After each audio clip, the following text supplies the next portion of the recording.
Welcome back, Hammond. We're here for another weekly episode. Good to see you again. Oh, good to see you. Another episode. Very, very excited about this one.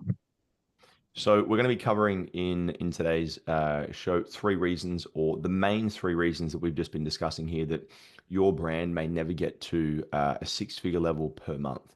And there's three core, I guess, pillars that we've identified that I think are the most common in terms of what we see in all of the communities. And the third one, I think, is it's one of the ones that most people wouldn't expect, but it's definitely the most dangerous. And I think it's overlooked and it's probably underrated in terms of how damaging it can actually be. So if you're listening to this, you really want to pay close attention to number three, which we'll be covering towards the back end of this episode. So, Hammond, let's jump right into number one. And before we do, I'd love it if you could share. I know you mentioned that story about the individual that you were working with and that whole situation that happened, because I think that's really relevant for people in this particular situation. Absolutely. So first, whenever you're launching your business and you're looking to grow the business, you need to look at like what is the end game? Is it getting 200K, a million? Like what is your target? And this is something that I've seen many times with e-commerce sellers, and this is why I would really encourage you to listen to this full episode because we're going to talk about things that we've seen. Like you look at e-commerce and you see it almost like a marathon where people will not finish because of many reasons. And in this case, we're telling you how you can actually move from A to Z. So make sure to keep listening to this because we're going to show you everything that Mm, I've seen, all the people that abandoned, they didn't finish. We're going to tell you on why, what kind of challenges they faced, and how you can avoid that you can actually get to the 100K. So just to come back to that element, this was again we talked about this. We had one client that he was really good in e-commerce, actually a seven-figure seller. He launched a business, run it to a million plus. It was one product and it was a winning ad creative that he got. It was really performing and he was very happy. And then January things crashed and just because it's Q1 and he didn't get that, push in Q4 and he was testing more creative. It didn't really work. He was like, okay, it's not this product. I'll probably test other product. He started testing new products, new ideas. Nothing worked. And then I think he told me that he spent about 40, 50K in testing and it just doesn't work anymore. And he joined my call and was like, I just can't find it. I don't know what it is. Am I actually just a one season wonder? It's like one time I got a product worked really well and he was crying. He was like really shaky. And he was like, I don't know what to do anymore. I don't trust myself. And I feel like just can't do it again. mm, When I talked to him, I was like, "What did you do?" He was like, I just keep doing everything. I launch the ads. I do like he was really giving me like a sequence. I get this ad, I copy it, I duplicate this, I do these actions, and it's just I don't get result, and I do it again, and it doesn't work. I know it's not gonna work. And this is when I saw that first lack of belief in the systems anymore, and also he's doing the same things. He's not looking at the numbers. I was like, okay, what type of creatives? He showed me like series of creatives and it was the same. I was like, wow, this is like a problem. It was like the same offer, same creatives that he keeps mm, pushing.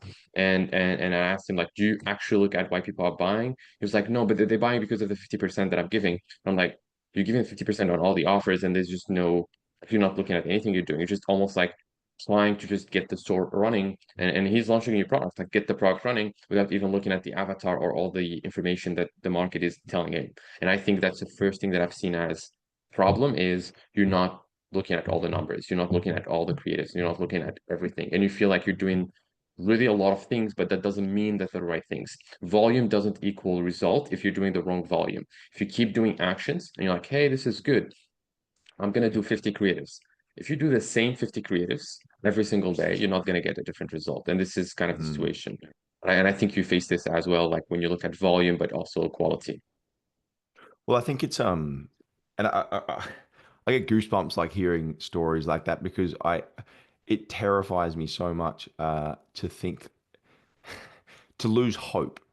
And I think a lot of the time when you are building your business, hope is probably one of the main things that you need to have in high proportion. Like you need to have a lot of hope, but hope can't be built on or based on weak foundations, you know. And so I think what we're going to talk about and discuss here in terms of these main principles or these main pillars are really important because like stories like that are people that have won and they don't know what they did to win. And I always have the That, opinion myself where I'm like, I would rather fail and know exactly why I failed, as opposed to win and have no idea why. Right? You're a very dangerous person if you're full of like ego and you're full of like this false sense of like confidence, as if like, oh my God, I've just made 100 grand this month. Oh my God, I'm on top of the world. And if someone was to ask you like, hey, what was the ingredients or what happened or what did you do to get the result? And you're like, not yeah, just not spent some money on. You don't know, you yes, know? and I think that's also if you think about all the investments opportunities, um, people would invest in things that they can't control the outcome. They don't know how. Like you just, hey, I'm investing in crypto, and like, hey, it's making me more money. Do you know like can you control your fate? No, it's just based on like random things, just gambling literally. Like, do you want to gamble with your life? That's how you want to make your resources kind of grow over time. It's Mm, like, but yeah, I just like it's gonna grow. I'm like, you don't control it. You don't know how it's happening. You have no understanding all the systems. That's not the good way. That's probably gambling, and you can do this every day if you want, but it's not a guaranteed path. You want the guaranteed path, how to do things. And yes, I did that kind of really struck me right away because that's the thing that I look at. Can I understand what happened so that I can do it again? mm. Yeah, it's very interesting. So I think with that being said, and I hope that if you're listening to this at the moment, you can potentially feel a little bit worried. And if you are operating from that position at the moment in terms of flying by the seat of your pants and winning without really knowing why you're winning, pay close attention because it's very, very, very concerning. And and it's not even if, it's when bad things happen, you need to know what to do to adjust. Like that's the most important thing. Yeah. I think just to go over like one element here, and this actually happened to some of our coaching sessions where we had one client and actually she's running like a beauty brand. And we do have with Bisu a beauty brand. And she had really tough time getting good creatives. And then Mm, we shared with her our creatives and she got a good performance. She went from one ROAS to two ROAS. And she was very happy. She's like, hey, this is really good. Like I'm getting two ROAS with 1.5. And the thing that I folder here, and I mentioned the call, and again, I probably like just like I'll probably mention her brand here. It's Unreal Cosmetic, and she's her client's really doing well in terms of like building her business and so on. But what I told her was you can't just use what we have. And we're showing you the creative with Basu, which is good. And that's giving her results, which was very happy, obviously. But it's not only using my systems, like copying it, like just word by word, like this action, just we do it again. It's more of, can you understand how we did it with Basu so that you could mm, do the same thing? And I mentioned mm, this to her, to her directly. And it was, again, not just to her, to every person listening to this. It's not just us giving you this is how it's done and you copy exactly and just do expect the result. It's more of, can you understand how we did it so that you can do the same thing? And I although it worked for her right away, taking the creatives and just using them right away, but it's more of, do you know how? Because if you don't know how, then you can't really do this in the long run. It's just going to be, you need us every single time to show you this is the exact creative, and that's not going to be sustainable. So this is something I really mm, believe in, understanding the mechanism of something so that you can do it again. mm. Oh, I couldn't agree more in terms of that. Yeah. Otherwise, you're almost even more even more dangerous. Your business is built on, an idea that somebody else might have given you, and you don't really know how or why you're even successful, which goes back to that main point. So I think that the key thing to begin with here that I also discussed on a coaching call earlier this week was that I believe gets in the way and prevents a lot of founders reaching that first like 100K level. And we're kind of like alluding to it here in terms of the discussion we're having at the moment. But it really is not having like any form of kind of like creative or offer that you have that your audience kind of respond well to. I think if you're at that kind of like, 5, 7, 10K per month level and you want to push to 100K and you don't really know like, well, my audience really like this particular video or they really respond well to, this style creative whether it's like a UGC or we've got like a founder led piece of content there's an offer that I introduce like, 3 seconds in, and you don't really know any of the specifics or the details, and you're kind of just like rolling different creatives and hoping and testing and trying. Um, that's not going to be enough to get you to 100K a month. Like what I find is that the best brands and the founders that have kind of that rapid growth from the first kind of like 0 to 10 and then 10 to 100, they've got like a couple of creatives that are good, and they're like, okay, it seems that this creative is strong, it's performing well, it's kind of outperforming the rest. And then the process that they go through from like 10K to 100K is just continuing to like iterate on that creative, improve on that creative, make it better, make it adjusted with different kind of creators or different environments and different people, different products, different combinations, and seeing if you can just go deeper and then at the same time go a little bit broader on that same creative and almost just like optimize the performance. So I really think that like to begin with, the offer, the creative, that kind of foundational piece where like, cool, as an example with Pursue, like we know pretty well, like that avocado video has been performing for years, right? And so it's like, it works well when we redo Yeah. it with a different kind of like, a background, a different perhaps fruit, a different actor, or whatever it might be. It's like we get similar performance. And so it's like, we know that it works, and it's very important that you in those earlier stages, like, I've got this and I know that it works. And if I do it better, it's probably going to yield better results. So I think that's probably really important to begin with. Any other kind of things that you can talk to that as well, Hammond? Yes, so it's really understanding your numbers, and when you're looking Mm, at, let's say, the offer you have, the avatar, as you mentioned, you need to get like a clear vision on, is your audience reactive to percentages offers, or are they mm, reacting more to the benefits, or are they reacting more to other things? So you need to understand more when you're doing content why something actually worked, and I see brands where if we mention a discount, they're going to be like they're going to be like a strong interest in the creatives, and I will see most of the time my ROIs go up. But if I mention mm, just other things, any other thing, then I don't see that. So your goal would be in that first level and avoiding, if you want to get to the 100K, avoiding that kind of lack of understanding on your avatar, is seeing, is there a format that whenever I do this format in the ad account, I see a good performance. And if you see that happening over and over and over again, similar to the avocado you mentioned, things that are very clear, they're working, look at how can I improve that? How can I position it a little bit differently? How can I actually use the ingredients of this video and do more videos similar to get a better performance? If you do mm, that and you ignore the noise, you're going to be able to really get a good performance, and you're going to be able to scale your business to from 10K to 100K. That's my opinion, the mm, first thing, understanding the background and the full picture of your business. mm. And I think just to add a little bit more to the content side of things, or the content and the offer, I think it's also like, so if you think about it at those lower kind of like levels of spend, say for example you're generating $10,000 a month, like you might be spending maybe $2,000 or $3,000 a month on ads, right? And so like that's a pretty low amount of spend, $100 a day thereabouts. And so like as you might scale your spend from say $100 a day, like you want to 10x your revenue, and you're going to have to like more than 10x your spend to get there.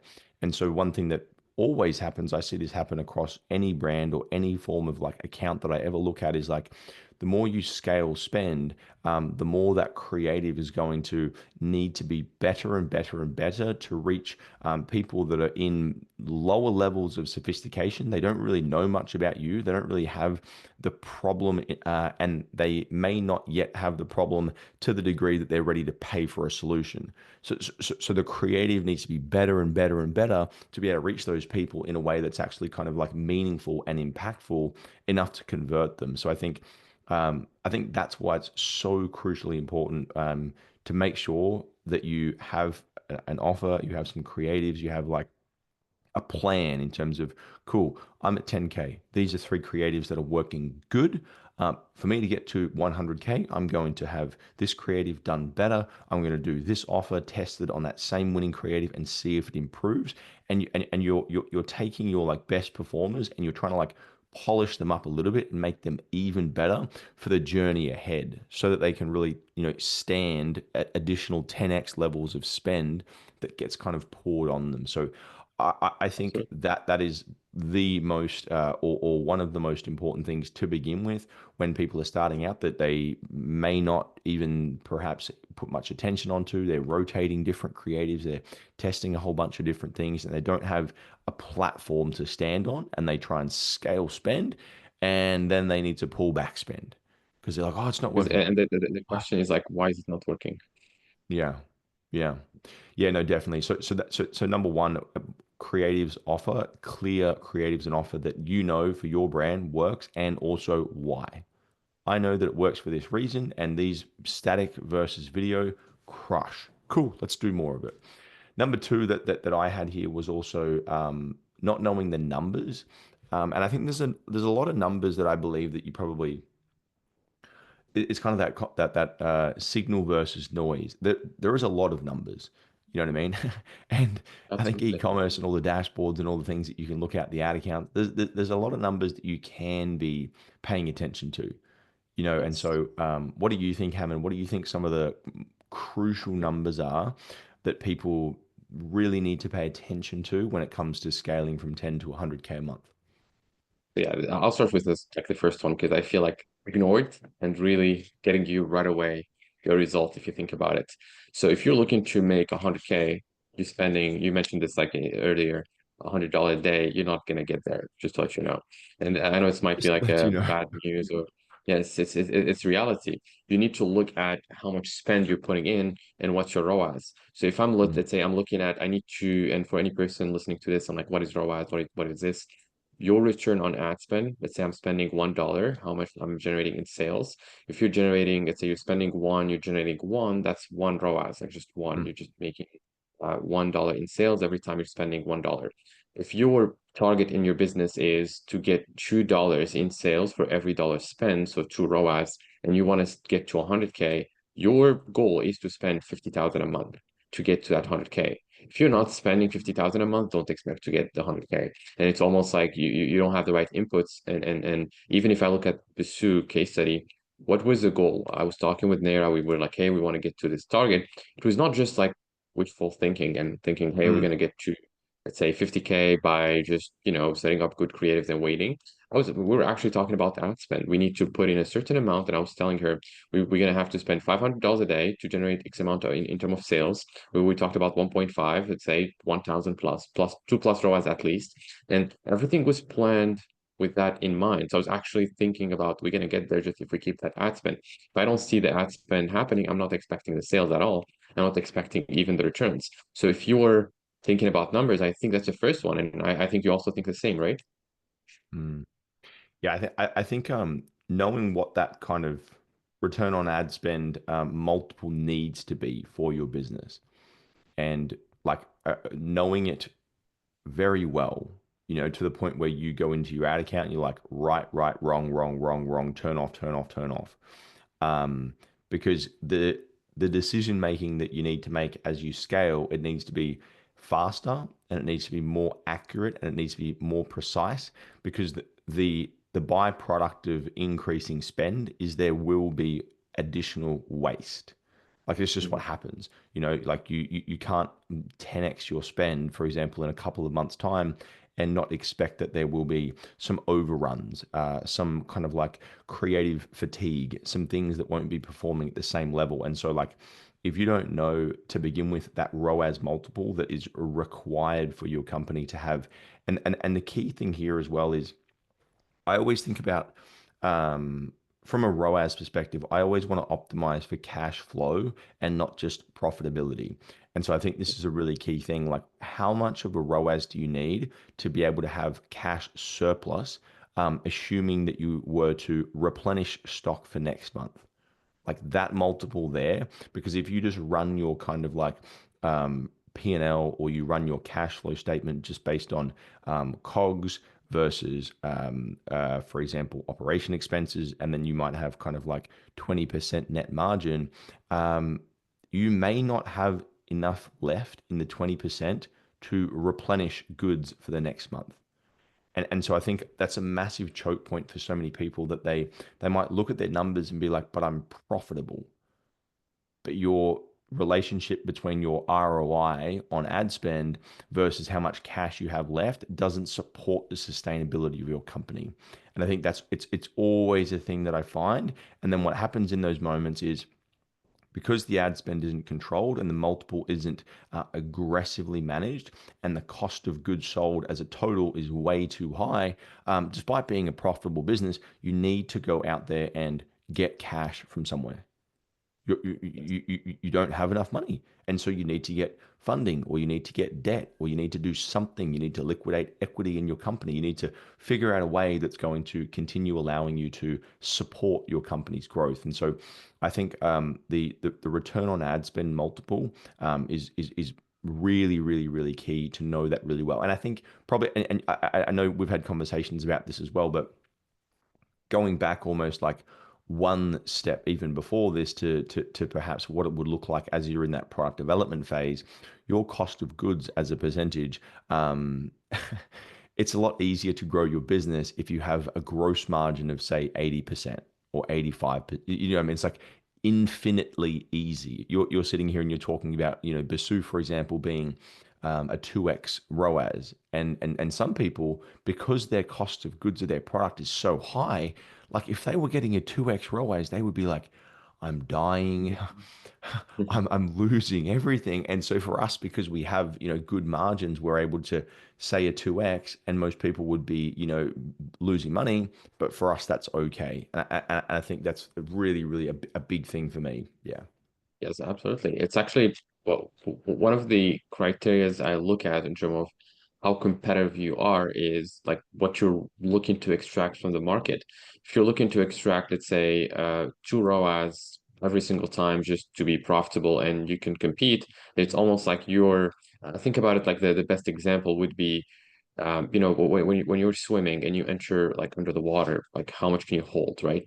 If you have a Mm, two ROAS as a target, it's easier. You actually you can sustain more. But if you're running with a 3.5 ROAS break even, it's almost like you don't have lungs. You just enter and like you're just done already from the market. So I would think about it like that. So the best view on this is the lower the break even, the better you are at operating. And the more, if you look at the marathon, the more you can run because you can mm, actually sustain much more because you're not requiring that much in terms of like breathable air to function. And in my opinion, the break even is one of the secret things that if you look at it and you already and even if you have, let's say you already launched a business and like, hey, my break even is 3, am I kind of like done? I can't do anything? No, you can still look at how can you increase the price? That's gonna lower your break even. How can you lower your cost of goods? That's still gonna do that as well. And or how can you find a way to maneuver a little bit of a higher price and a little bit of like less cost, just negotiate a little bit more. If you do that, your break even will go down by default. And your goal is in your business to be competitive. It's not really to come mm, in and like, hey, I want to get to the 100K. If you want to get to the 100K, first thing, the ad spend. Second, you need to be competitive. You need to have a low break even and higher, I would say sustainability in terms of your numbers. And again, as I mentioned, the lower the better. I've never seen businesses with 10 ROAS break even being very scalable in e-com. It's always challenging. and so just to add to that, I think like maybe just explain why Hammond, because like um, the way that I think about it, I'm like, like it sounds great. Like if you were like, and I would love to have a 6x ROAS all the time, or I'd love to have like an 8x ROAS or a 10x ROAS, but it's like, why do you think that you're in a better position if you have like lower ROAS targets that you are able to meet and still run like profitably? Just I want to make it really easy and simple to understand because I've got an opinion, but I'd love to hear yours a little bit more in depth around like why does it make things easier? Yes, absolutely. It's because if you look at it like we'd say the best example, we're playing golf, right? If the target is closer, is it better or is it more complicated? So it's Mm, better. Like you're playing the game on easy mode versus hard mode. You think about the mm, ROAS like that. So if the target is closer to you, so you have a lower break even, the odds of you, if you're just starting out, let's say you're not a professional player, you're just coming into golf, like, hey, again, I'm using golf as an example, but it's really to display a little bit more my thinking. If the target is far, then I'll probably need to be a little bit more professional, understand a little bit more the game, understand maybe how I can get this. And probably it's going to take me more than one just shot, right? It's going to be like I need to hit it and then get a little bit closer and then hit it again. So that's the process of creative optimization when you're doing, okay, I need to improve a little bit my store, I need to improve a little bit my landing page. It's just my conversion rate, and you're kind of working on this. It's almost like you're getting to the target, but it's just you need to keep hitting the ball. So many, like let's say times that you're gonna have to hit this ball to get closer to the target because your target's a little bit far. If your target is closer, then if your ROAS break even is like 1, it's almost like it's you can see it. It's like the odds of you Mm, missing it is just impossible. So that's mm. how I look at break even versus target ROAS. It's really, if it's far, it's possible. It's not the scenario that I don't say that's impossible. It's actually not good. Just you need to optimize things, and you will probably have to hit that ball more than once because you need to optimize your landing page and your conversions. Is Mm. it giving you like a little bit like a view on That's how I good. think about it? And I think the thing maybe just to add to that is like, so you being on, for example, like a par one, really short green that you can almost like putt in one shot versus like maybe like a par six. Um, the thing that you need to walk down that golf course and continue hitting that ball out of the trees, out of the rough, back onto the green is money. Yes. And that's the difference. In golf, it's a nice day outside. It's Mhm. sunny. You're walking down the golf. You're like, wow, the birds are chirping. This is amazing. I'm having a good time, despite maybe being terrible at golf like me. But in the game of business, like the delta that you need to drive that, little white ball down the golf course and achieve that par six or that 6x ROAS is a lot more money, and that's why I think it's incredibly difficult. And then just I think the thing that I look at as well is also the constant volatility in any form of kind of like e-commerce business, any form of business really that's digital and based heavily on like advertising. There's so much fluctuation, and so if your like ROI target is so high, like you're always going to feel as though you're on a knife edge, and you're always going to feel as though like at any moment with any drop Mhm. in performance, I'm about to be like out of house and home, and so Yes. I think you put yourself in a much more sane position by optimizing for those type of ROAS targets to begin with. So Yes. yeah, that's good. I'm really, really happy with how we've kind of captured that there. Are there any other key numbers, Hammond? So let's just say, for example, for someone listening, they've got their offer, they've got their creatives, and they're like, okay, I feel quite confident with this thing. They've got their kind of ROAS target. They're like, I know for certainty if I do anything over I don't know, 2.7, I'm very Mhm. happy. You know, are there Yes. any other key numbers that you think about in terms of metrics to begin with, or is that the real primary thing that has the most control over results? So let's say you have your targets, everything is clear. So you have a clear ROAS, break even, it's all clear, you can see it. The rest would be like the and you know your ad spend targets. That's another one. You need to look at the mechanism to get there, and this is when you look at your creatives. What's the main metric? Probably going to look at click-through rate and cost per click.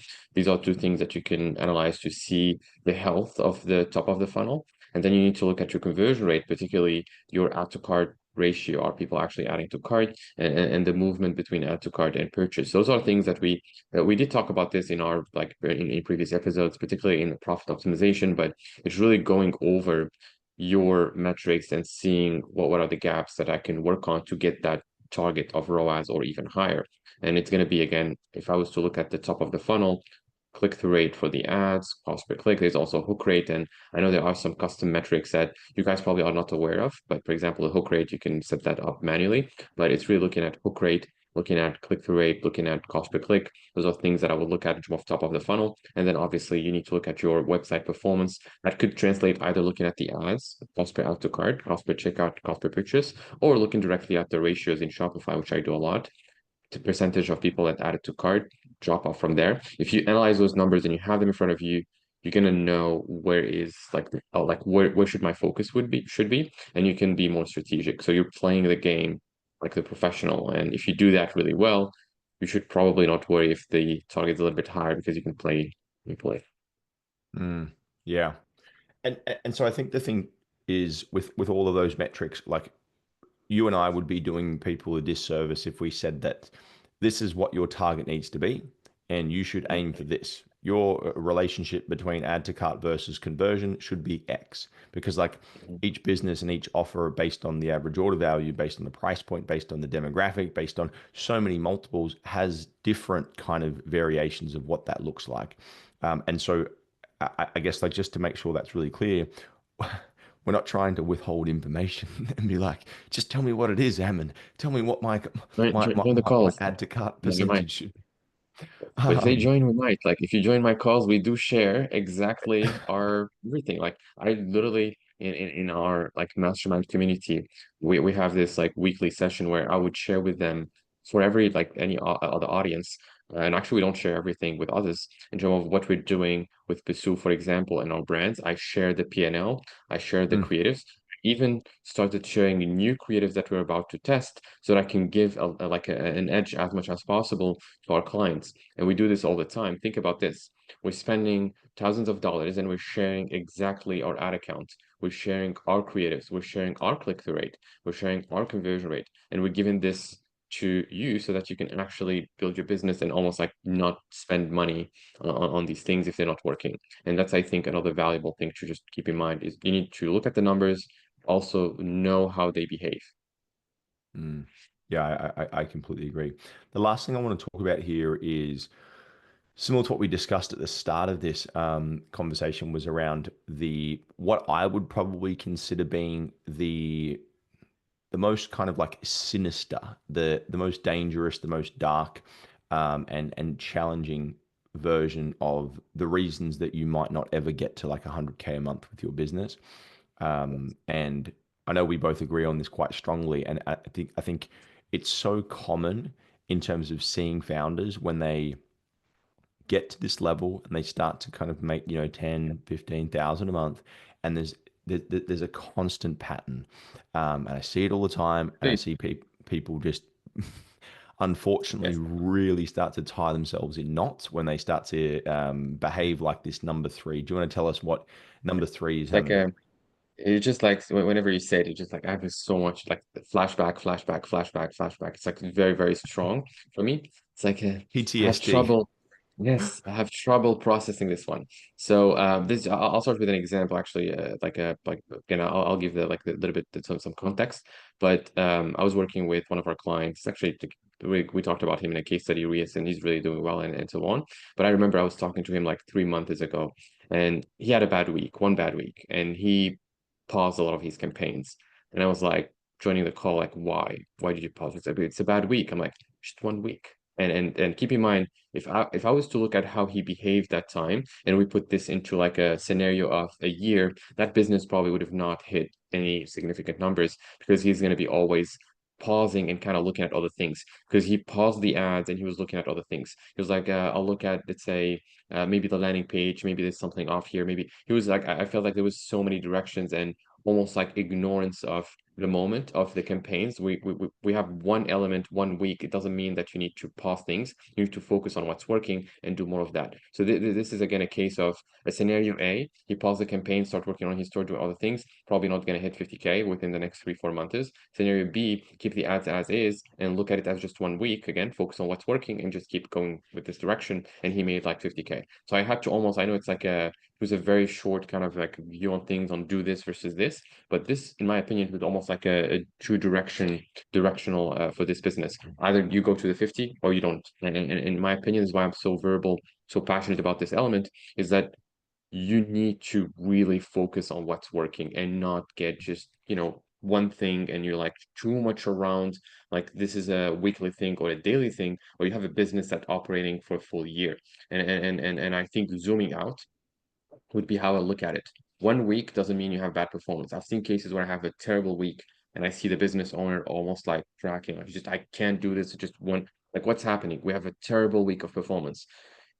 That's probably not strong enough to maintain like the capacity to operate the next week and the next 3 weeks. What if I put you into 2 months of decline and your competition is taking your market and you just have to keep doing it and keep doing it better? Your mindset entirely would be like probably you're going to be crashed. Like I can't do it. just bad ROAS for 2 weeks, I just or a month, I just can't sustain. Your competition will be thriving because of that. Like, hey, he's gonna crack in a week or two. If that's your limit in terms of ad spend, you can't maintain it without distracting yourself and kind of go into 10 direction, then you're not strong in the business, in my opinion. And probably the 100K might not be something that you want at this level. And when I say you want, is because you can get it. It's just you need to have that need and like I want it. Mm. I think it's interesting because there's so many times where I reflect back onto previous times in any of my businesses where I've had that exact, shiny object syndrome, and like something is working okay, and all of a sudden you think you want to do a whole bunch more. Oh yes, I'm going to do this. Oh yes, I'm going to launch more products. Oh yes, let's go and do TikTok. Oh yes, let's go and do Pinterest. I remember when we were growing Oz Fishing Shirts, probably about 18 months ago, and we had Facebook ads which were performing okay at the time, Mm, and we had inventory kind of issues and problems with inventory. The kind of cash conversion turnaround cycle in terms of purchasing inventory versus getting the inventory versus selling the inventory was really long, and so we had a lot of cash tied up in that process. In addition to that, Google was like the only platform that was doing good, and it was like 3-4x ROAS. And at the time, for whatever reason, it was kind of like, okay, so yeah, let's test Pinterest. We should probably, like, I mean, like, hey, like we're doing like 60 70K a month. Like I really want to push hard, and it was 60 to 70K a month with like really lean margins, and it was like knife edge, and it was like really really really challenging. And so rather than being like, hey, let's just fix what's working and let's do it way better, and let's try and, like, free up a lot more cash in this inventory cycle, let's go and mm. test a new platform. Yes. And keep in Like, mind when your performance drops, you're gonna have the first thing that you were working on not working anymore, and you're gonna have a new distraction in front of you that you need to correct. fix. Pinterest. And the hard thing is I remember when I started testing that Pinterest platform, like there's so much excitement to it. You know what I mean? Like you Pinterest have a really great team, right? And so they're very easy to get in contact with. And so like they came and they met with us, and the Pinterest team came and like did some creatives for us. And what it does is it fills you up with hope. And so you're like, oh my God, these Yeah. oh This is they're, good. they're telling me all these great things about the platform. They're gonna, oh wow, this seems like it really is gonna be the thing. And you go to bed at night and you sit there and you think, this is really going to be the thing that's going to change my business. This is, and so you take more and more and more attention away from the main thing to prop up this false hope, based on a few tiny little pieces of information. And unfortunately, I've not really seen too many instances or too many situations where people have tremendous success with these like new ideas or these new shiny objects. I believe they generally end in a skeleton, that gets buried in the graveyard, and a lot of scars on your back of like, oh wow, that costs a lot of money, and let's just go back to And time basic. and energy. That's the thing. Yeah, Yeah. So for me, that's yeah. just a like something I recommend to really, if you have it. I mentioned this in all our sessions, in all the coaching, every time. If you're part of the mastermind, and this is like part of kind of going into always exposure to more entrepreneurs and also the Mm, higher level in terms of our own program, is really looking at, how can I learn from these mistakes right now that we talked about? How can I do like things that would get me a result rather than look at all these distractions, Pinterest, Google. Again, they're, don't get me wrong, they're good platforms, but you need to fix on like what is the goal? Are we actually mm, playing the right game? Should we wait until we have the right resources to get into the other, I would say, levels without necessarily, just not getting there because you're distracted, you're, facing different things. There's a lot of information. It's overwhelming. You should be equipped to face those things. And that's kind of my view on it, particularly. This is why I think this element is so important if you're launching a business. You're thinking about, hey, maybe I should launch a new upsell. No, you should fix your funnel first, make it profitable, and then look at the upsells. Maybe I should launch this new product or this new platform, Google. Maybe let's learn a little bit about more about Google. You're not even good with Meta to look at Google. So these kind of things, I think they just drag you, get your energy into all these directions, and you just end up not getting results. mm. And the the thing is as well, it's that whole concept of like signal versus noise, because what I find is that what happens a lot of the time is, say for example, you got one product and it's working quite well, and you're selling it and it's really profitable, right? And then you might have a few people on your Instagram, and by few I mean like four, messaging Mhm. you saying like, oh my God, I just bought this color. I just bought this thing. You should definitely send them to United States, or you should definitely send them in this color, or have you ever thought about doing this product? And so you get all this validation about like, oh, so many of my customers want this. And it's like, no, no, no, there was two. Support. Okay. There was two. Yeah. It's not much. You need data. So yes, absolutely. Oh God. And I think the other thing, just to wrap this up and kind of really drive this home, particularly on the numbers side and the creative side, as you scale more budget, and this is probably the final piece that I might have missed in terms of the numbers thing, just to kind of like round this point out. As you scale your budgets more, I often find, and maybe you can add something to this as well, but I often find there's a bit of a kind of a delay or a lag period in terms of like when you go from $100 a day, and let's just say you really rapidly in your next minute you're spending 500 a day, right? There's going to be a little bit of a kind of a perhaps a delay in the direct and proportionate ROI, right? So you might be at like 3x at 100, and then all of a sudden in like 2 weeks you might be spending like 400, or for example, and your ROAS might drop. It might go to like, for example, like 1.5. And if you don't have like the confidence, and you don't have that the knowingness of what your margins need to be, and you don't feel like you have control over the creatives and the offer, what you'll do is you'll get scared and you'll wind your budget back, right? And so rather than doing that, what needs to happen, and I know you're big on this as well, is like sit there at the $400 a day and hold the foot down and start to actually change the inputs and manipulate the Mhm. levers, change the metrics, focus on the things, and trust that you know what to do to bring that ROAS back up again to 3 or 4 or whatever that needs to be. So I think that's a really important piece to kind of add to that as well. Absolutely. So maintaining an ad spend at a higher level would just give you more information, faster inputs from the market. It's just, again, you're getting feedback. It's not working.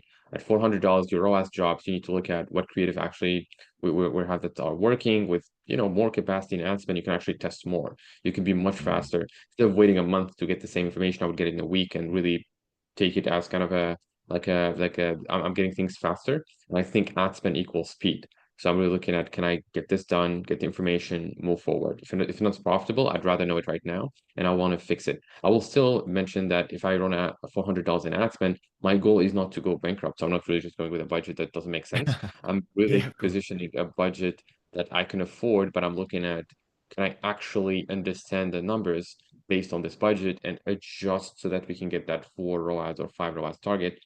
But it's going to be a painful process when you see your ROAS drops and you're waiting 2 weeks to optimize. Feels like really draining, a lot of fear, uncertainty, but it's part of adjusting and getting that ROAS back. Mhm. And so just to also add to, I remember you mentioned just before a few moments ago in terms of particularly in some of our programs and services. So the thing that helps a lot with this is exposure and speed of information. So like as you start to grow your business, like you want to make sure that you have exposure to the right people, and you have the kind of like conditioning of an environment of high performance that continues to push you to higher and higher levels. Because what I find is, and this is another thing that maybe subconsciously has people kind of not grow, is they just don't have enough examples around them to be like, oh well, that guy's doing 100K a month. Oh well, that they're also doing 80K a month. Like that person's doing 75. Like, why is it that, you know what I mean? It just becomes so normal that like you start to just think completely differently about like where you're up to, and it doesn't even seem like a big deal anymore. It's exactly what Patrick Bet David talks about. He makes the relationship between like identity and strategy.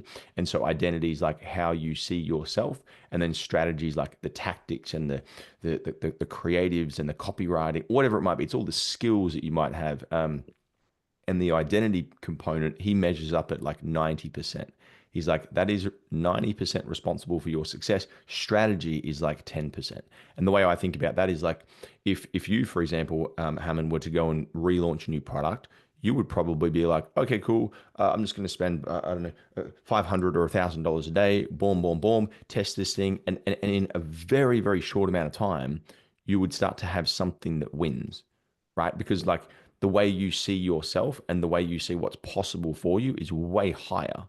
You know what I mean? You don't have all of the, oh, is this even going to work? I can't spend $50. I'm not too sure. You don't have that stuff anymore because you've, over years of spending millions and tens of millions on ads, you're like, all right, cool. I know it works. I know it's good. I know what I know I can do it. Let's roll. You know? Yes. And so, yeah, you go.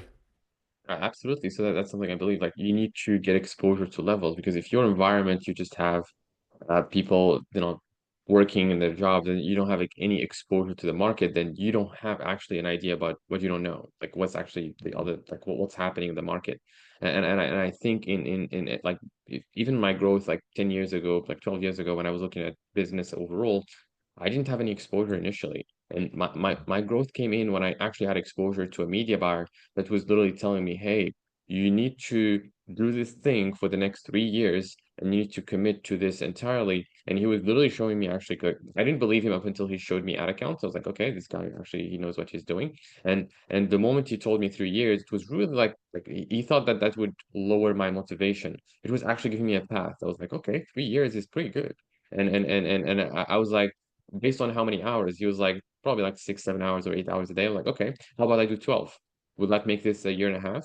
He was like, maybe. I was like, okay, I just need to do these inputs. And I was looking at his, I would say, structure as a way to learn and grow fast because he was literally just showing me exactly how he did things. And I was taking all my time and kind of trying to push this more. And I think over a year and a half, it almost like it was like 10 years of experience of absorbance of all these. We can do this. $100 is not a lot. 200 is not a lot. But I was not getting any, as you mentioned, any visual, like any visual representation of what success is or what numbers are or what to look for up until that moment. So I had to Mm. really focus and work with him on understanding the numbers every single day for like a full year and a half. But that was again back in the days when Facebook was not necessarily like we don't have the resources we have right now.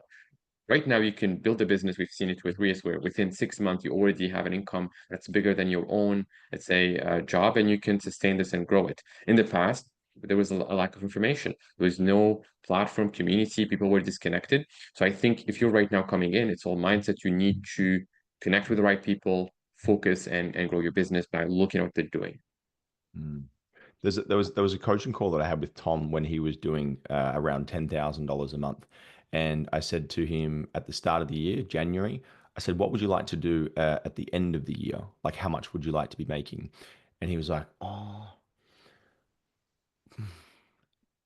30, 35." And I just started laughing at him, and I'm like, "I will be incredibly upset if we are not over 100K a month." And it's just like I know what's possible much more than what he knows what's possible. And then by July that year it was like 110, and then by like December that year it was like 180. And I was like, now do you see why it's I important to see. have somebody who Yes. who actually understands the process and they can help you to get to where you want to go? So yeah, really, really, really enjoyed this Hammond this conversation. I think that this is really relevant for people, and I hope that if you're listening to this right now and you're in those stages and in those, kind of like progressive levels of 10 to 100K, it's like a lot of these things are relevant. I've had to learn the hard way. I know Hammond, you've had to learn the hard way of going through these things, and unfortunately, when you say learn the hard way, it means learn with your money and time Yes. and waste and a lot of pain. So I hope that you can perhaps take away the realness and the pain behind my voice um, of how many dollars have been spent and how much money's been lost on just not following this advice. So, any final things that you'd like to add here, Hammond, that you think might be helpful for people? Yes. So yeah, for first, like I understand this, like this car is like, hey, experience comes from bad decisions. Just so, like that's something I want to put out there. It just Yeah. like when someone says that we have a lot of experience, like you have a lot of bad decisions that you did, and you try to help others actually get to making good decisions. And if they say, hey, he's like with like a lot of experience, probably they should just translate. he did a lot of mistakes and he learned from them.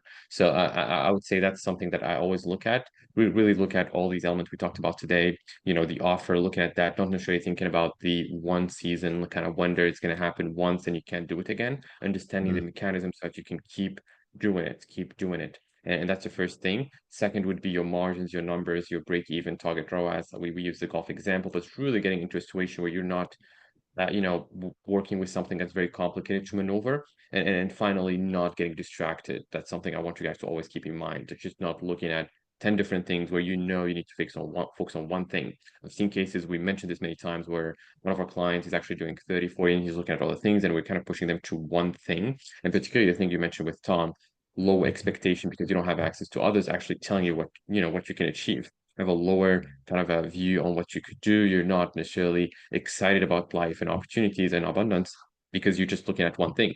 I can just make 10,000 or 20,000. That's it. If I was to tell you you can make a million, you're going to be more excited. Like, hey, it's not just 10,000, or it's just not. Your reaction to this would be much more positive. And I can tell you guys you can all make a million, but it's going to require to have those inputs that we talked about. And that's the challenging part. That 90% you mentioned, 10% strategy, 90%, being kind of a, say mindset and having that view on things. Yeah, super powerful session. I really, really enjoyed your perspectives on this, and very, very, very pumped for some feedback on this episode, because I know that a lot of people listening send us messages or let us know in terms of like on our coaching calls, etc. So really, really, really pumped to get some feedback from this one. So always a pleasure, Hammond. Enjoy this conversation, and looking forward to cranking out another fantastic episode next week. Amazing. Looking forward to the next one. See you soon. See you soon.